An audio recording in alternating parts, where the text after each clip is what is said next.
So the question is, how do you develop attractive beliefs and values that make you attractive to people that you might be interested in? Okay, give me an example in your mind of a value or a belief that you believe is attractive.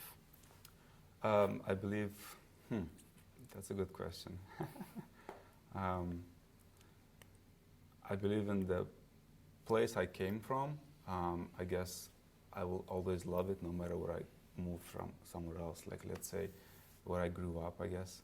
But that's not very attractive, though. No, so let me help you. One of the main reasons that we define attractive beliefs and values are so that we can actually filter for people that share the same attractive beliefs and values that we have. So, for example, it might be attractive to some people if you believe that having a strong family background is important and that families come first. But to other people, that might be incredibly unattractive, and they don't like the idea of family interfering and messing with what they want. Some people may find hard work a strong value because it means that you're always going to be able to provide and be there for others, whereas other people might feel that that means that you're avoidant and that you're missing out on family duties. I think one of the most important things when it comes to developing your own attractive persona is to list all of the things that are very important to you that you hold dear to yourself. Not important to see in someone else, but important to see in you. Because while there might be everybody out there who's ideal for you, not everybody is going to be ideal on paper.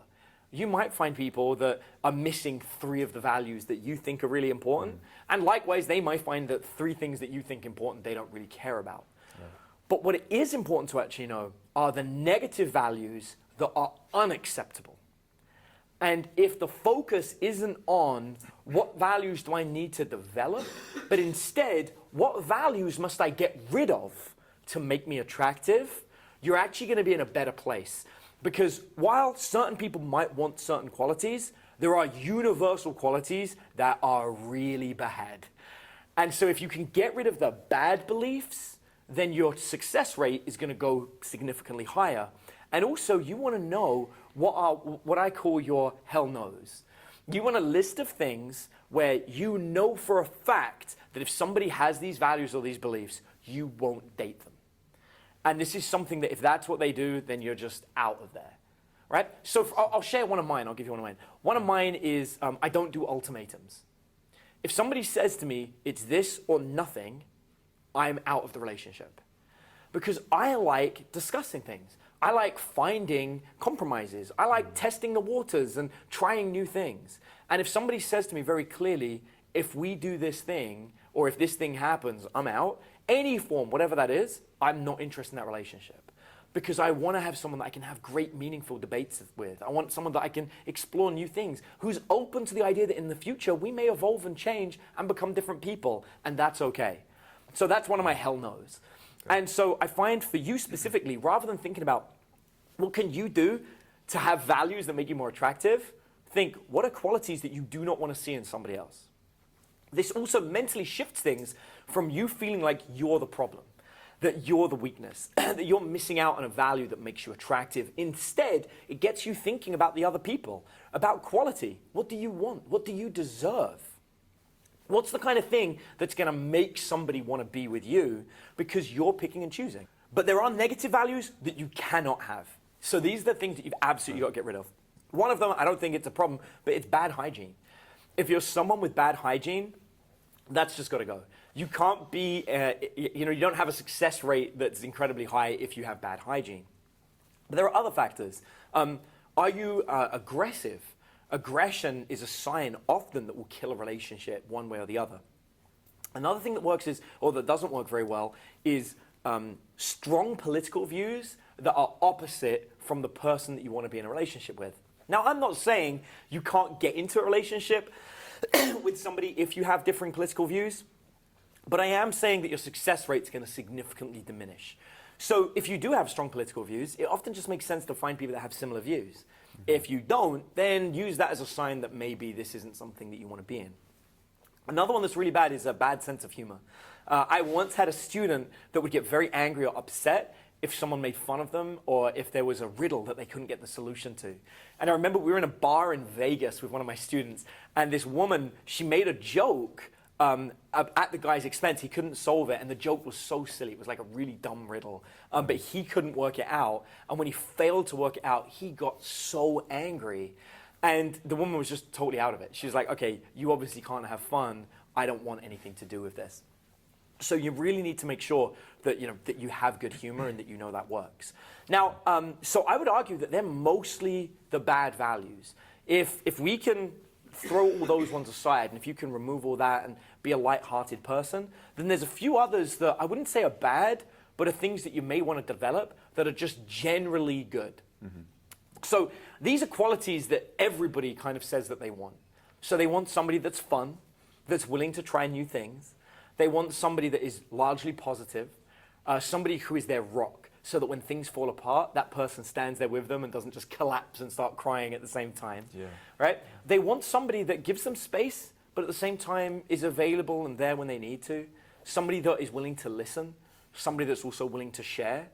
But above all else, I would argue that one of the key things that makes somebody attractive is somebody who has ambition. It's not about where you are today, it's about where are you going. And I find that of all the qualities that you could have, if there were just two big ones, and that was ambition and also a sense of humor, you would find that your success rate would go through the roof.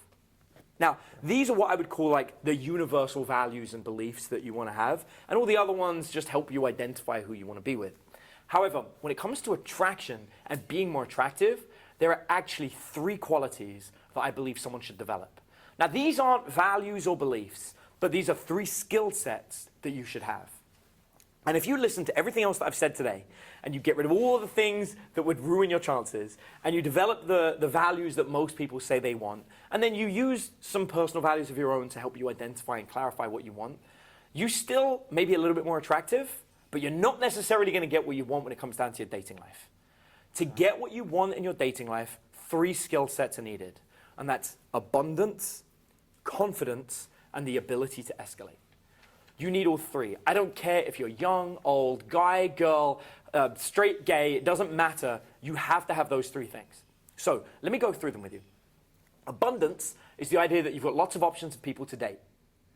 Confidence is the idea that you're confident in who you are, you're not overly confident, and you're not shy.